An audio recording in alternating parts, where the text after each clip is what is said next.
Hello everyone, it's good to have you joining us on another episode of your program, Iwoman, coming to you from New Frontiers Television. And of course, Iwoman is a program where we shine spotlight on issues that matters to women.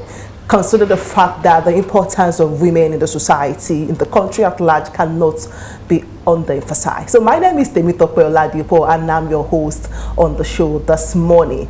Yes, today we are considering something very, very germane, particularly to the well-being of women, looking at the fact that mental health is very, very important if you want to thrive in every aspect of life. So today on the show, we are looking at women's mental health and self-care routines. Don't forget that over the time we'll be talking about you don't have to lose yourself as a woman because you are building a family or because you are pursuing a career.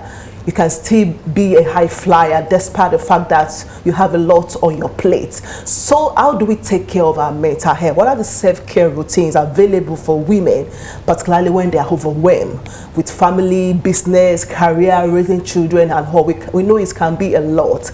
That is why we are having this conversation today on Iwoman. So join me to welcome my guest on the show this evening, Mrs. Victoria Onilemo. Mrs. Victoria Onilemo is a mental health nurse, and of course she's going to do justice to this topic today. It's good to have you on the show today, ma. Thank you, ma'am. Good afternoon, everyone. Thank you so much for coming. And I think before we eat deep into the topic, let's talk about why is it important for us to focus on women's mental health. Yes, thank you. When we talk about mental health, we are talking about a state of well-being in which an individual is supposed to know their abilities to cope with normal stresses of life, and also to be able to relate and cooperate in the community, and also to work productively. It is important for us to talk about the well-being of women because, you know, women are the front of the family. As a woman, you have your home. As a woman, you have your parents, your siblings also attached to you. And also, nowadays, we have women that work. In fact, I don't think there's any woman that is idle that is not working. So how can you juggle all this together and still maintain your mental health? Because you need to maintain a good mental health to be able to function well, to be able to be productive, like I said, and also to be able to relate well within the community.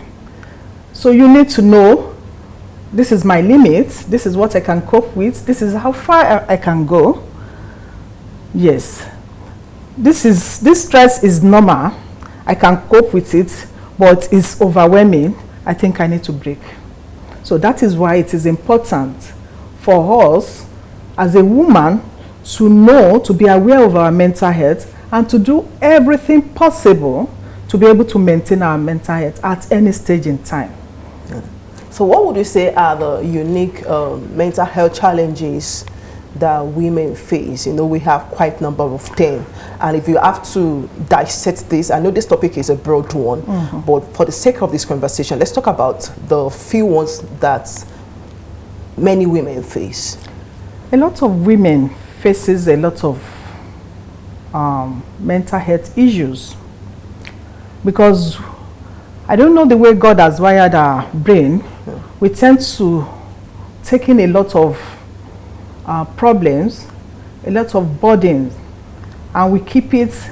You see a woman, she's just coming from her room crying, and when she gets out, she cleans up and starts smiling. That is a woman for you.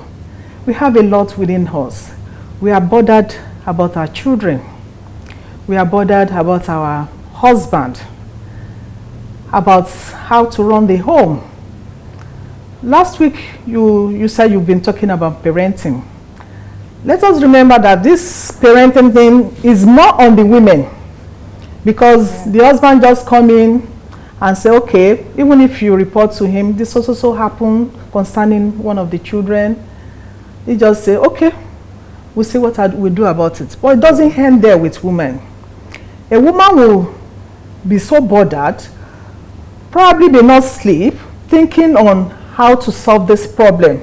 What is going to be the end of this problem? So that is women for you. We take in a lot. We are so emotional.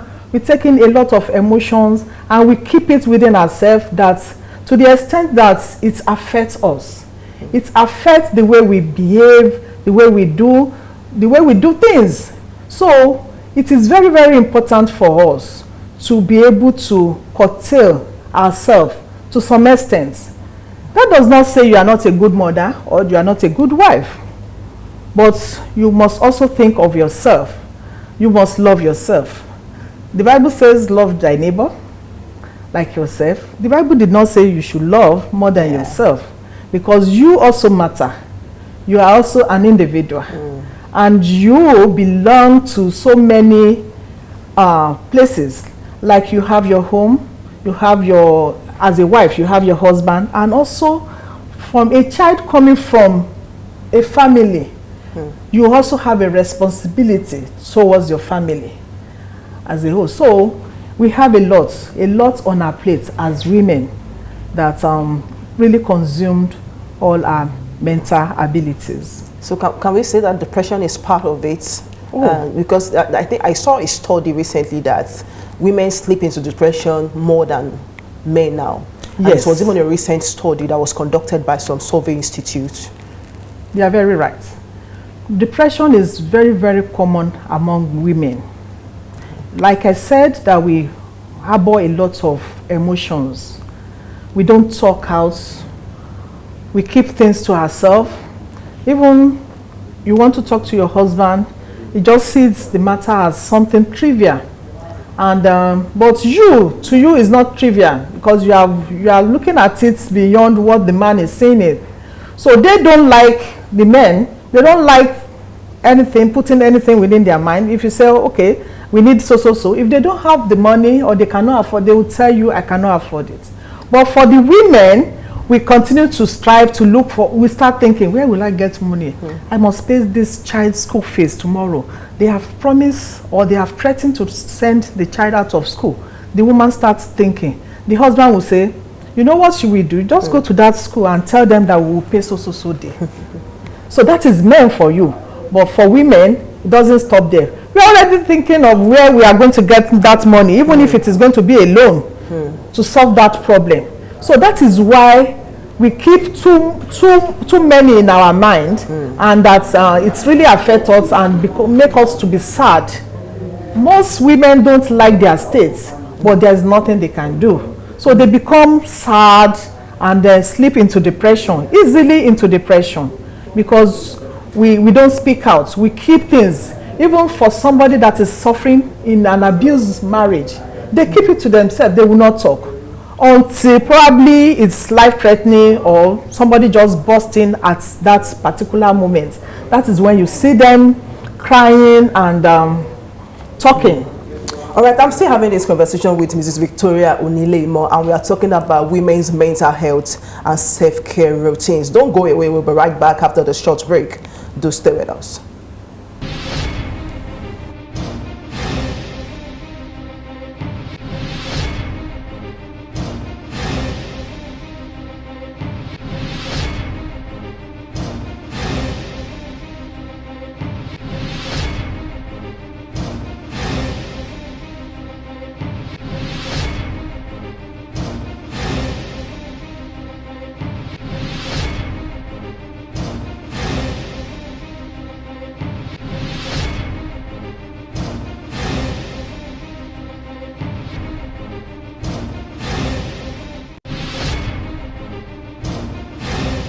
Yes, many thanks for staying with us. It's still Iwoman coming to you from New Frontiers Television. Now, we are still having that conversation with Mrs. Victoria Onilemo as we are looking at the importance of mental health, why women need to check it, and why is it important for us to even have this conversation even as we improve on our well-being as women.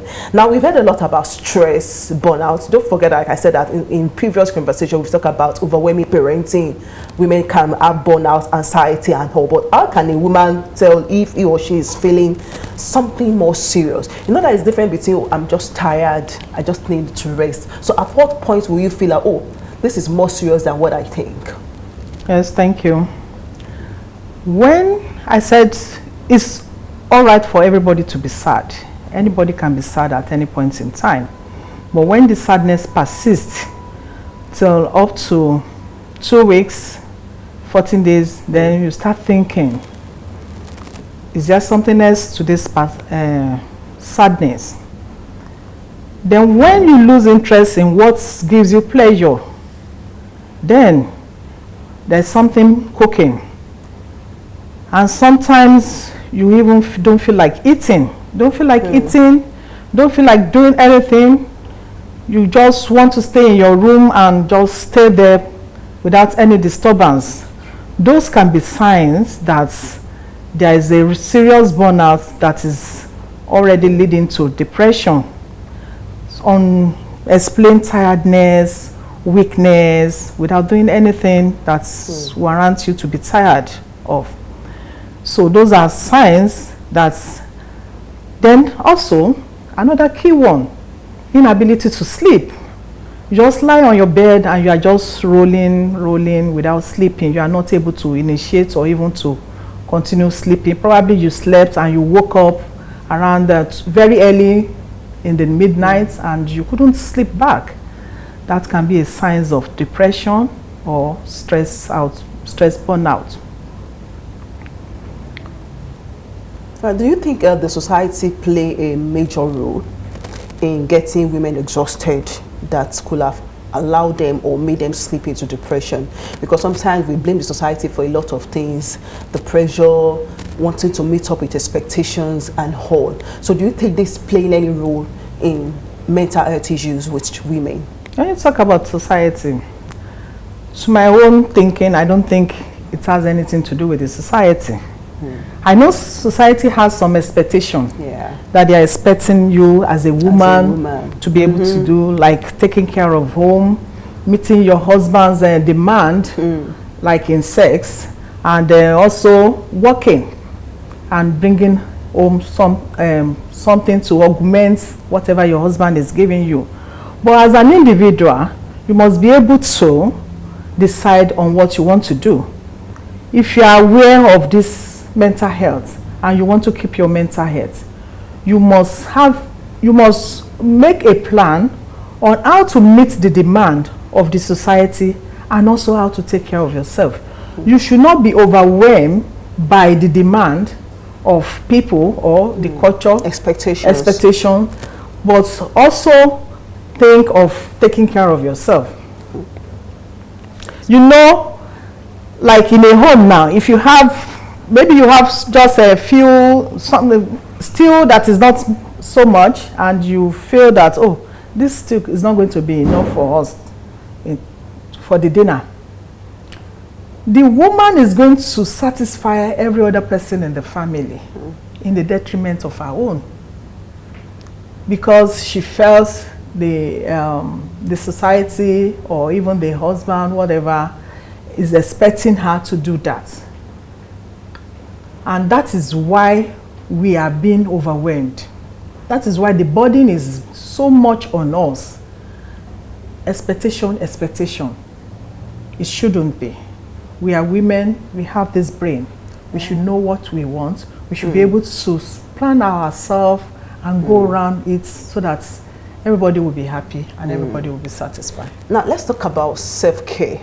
Yes. Because I think it's very, very important. Though we know that there are some mental issues that psychotherapy, that you have to go through some therapy and all of that. But let's talk about what women can do, like self-care. But in the context of mental health, so what exactly is self-care in that context? When we look at self-care, it has really explained itself. How do you take care of yourself? As a woman, how do you take care of yourself? and still maintain your mental health? Or what are you going to do to be able to maintain your mental health? You need to be in a good frame of mind to be able to bring up your children, to be able to keep your home, even to attend to your husband, to work and be productive, according to the WHO definition, and also to also relate within the community in which you stay. So when you are talking about what can you do, number one, sleep is very, very important. You need adequate sleep. Don't be a jacker. You work from morning till night. You must find time to rest. It may not be too long. It may just be a short period. Just stay in a place and relax. You may not necessarily sleep. Just relax and enjoy yourself. Just ruminate over things that are going on, and just be calm, take your time, enjoy your peace. Yes. Then also, when we are talking about sleep, in the night, some people know they are preparing for tomorrow's activities, plan it. You come back from work at what time? Probably come back from, get home by 6 p.m. Relax a bit, make sure you plan, do whatever you want to do, and go back to bed on time. Go to bed on time so that you will be able to have enough sleep. I can see you are emphasizing on that sleep. Yes, sleep is very, very important. You know, I always say that the brain is like an engine. That's works. It needs to relax. It needs to sleep. You need to sleep so that brain can relax and and here we are. Yes. Just 6 or 4 hours. That is what we are used to. No, that is too small. That is too small. At least 6 to 7 hours for you to sleep every day is very, very important, so that you sleep. Even the brain, when you sleep, the brain produces some hormones that helps you with stress. It helps you to alleviate stress. So that sleep is very, very important. Sleep. Find time to sleep. Don't put all the problem on your head, and you will not be able to sleep. Whatever is troubling you, just feel okay. I always say, whatever you cannot change or you cannot, just put everything into God's hands. Or you leave it. Or you leave it. Put it in God's hands. You know, my sister, by the time you sleep and wake up the following day, you will have a solution to that problem. Because by that time, your brain is more settled. You are able to think rationally. You know, in this part of the world, we see self-care as something so expensive, as luxury. It's not. It's as luxury. So let's talk about what are the practical, affordable self-care practices that you think people can also do that will make a whole lot of difference. Yes. Like, okay, I want to say eat adequate or healthy food. I just gave an example of having so little food in the house and the woman is not eating or taking something else that is not healthy just because to satisfy everybody. You can make something that is not expensive and that will go around everybody. Whenever I collect my salary at the end of the month, I make sure I can go to a shopping eatery. I will just eat. It maybe that's I will eat whatever I feel like eating. I'll just tell myself, Victoria, you are the one working for this money, so please enjoy yourself. I don't think those ones are expensive. It can be mama put. You can go to a cafeteria and say, give me amala, give me, just eat something. Then after that, oh yeah, how much do I have on me? Then you now plan on that. Okay, so how do you juggle? Because one thing is for you to say that I really want to do this thing. It's my desire that I want to take care of my mental health as much as I'm taking care of my physical health. Yeah. But sometimes you get to that point where everything still looks overwhelming. And you think that, oh, I have this, I have that. So how do you juggle career, business, and still want to be mentally sane? Let me put it that way. Yes. You have to juggle. There's nothing abnormal about that. You have to. Just, all you need is determination, self-love. I love myself. and I have determined this is how I'm going to do whatever I want to do this, and this is how I'm going to do it. I'm planning. You need to plan. That's the word. Yes, you need to plan. Because if I'm having so many things together because I'm thinking money is going to come, I will plan on my time. I'll manage my time.